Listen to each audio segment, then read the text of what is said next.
सिनेटच्या निवडणुकीवरून खासदार संजय राऊतांनी सरकारवर हल्लाबोल केलाय। सरकारला निवडणुकांची भीती वाटत असल्याचा आरोपही राऊतांनी केलाय। सरकारमध्ये निवडणूक घेण्याची हिंमत नाही असं म्हणत राऊतांनी हल्लाबोल केलेला आहे। मतं विकत घेता येत नाही तिथे निवडणूक घेत नाही असं म्हणत राऊतांनी सरकारवर हल्लाबोल केलेला आहे।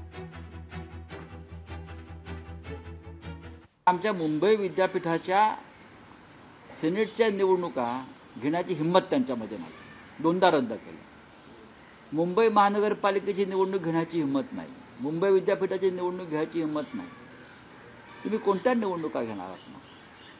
ज्या निवडणुका पैशाच्या जोरावर तुम्ही जिंकू शकता, ईव्हीएमचा गैरवापर करून जिंकू शकता, पोलीस यंत्रणेचा वापर करून तुम्ही जिंकू शकता, अशाच निवडणुकांना तुम्ही सामोरं जाणार आहात।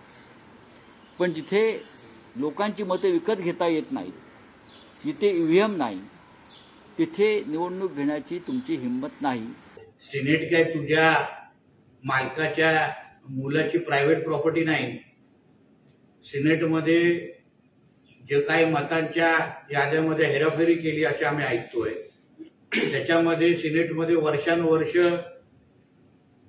तुझ्या मालकाच्या मुलाच्या प्रतिनिधीच्या माध्यमातून जो काही भ्रष्टाचार झालाय, त्या सगळ्याच्या दृष्टिकोनातून कुठेही गैरप्रकार थांबू नये, वाढू नये, कुठेही म्हणजे ही निवडणूक पारदर्शक पद्धतीने व्हावी म्हणून कदाचित तो निर्णय घेतला गेला असेल। म्हणजे स्वतः चोर आहे, स्वतः भ्रष्टाचारी आहे म्हणून त्याला अन्य सगळ्या लोकांना सगळे लोक तसेच दिसतात। सिनेटच्या निवडणुका झाल्या पाहिजेत, कारण शेवटी जसं स्वर्गीय चव्हाण साहेबांना म्हटलं की ग्रामीण भागातलं नेतृत्व राज्य स्तरावरती आलं पाहिजे, पण पंचायत समित्या संबंध महाराष्ट्रामध्ये जिल्हा परिषद निर्माण करण्याचा निर्णय त्यांनी 1962 सालामध्ये त्या कालावधीमध्ये घेतला।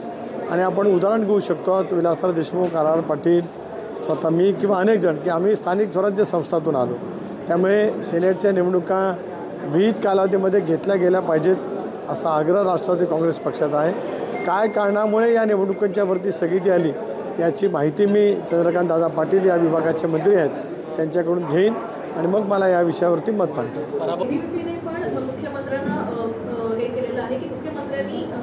नाही। बघा, ते नाटक करत आहेत, कारण साधारणपणे एक पाहिलं गेलं तर शिक्षक मंत्री कोणाचे आहेत? भाजपचेच आहेत। त्यांना अर्थात त्यांच्या खात्यात काही कळत नाही, पण ठीक आहे। लोकशाही मराठी ऐका, पहा, जागरूक रहा।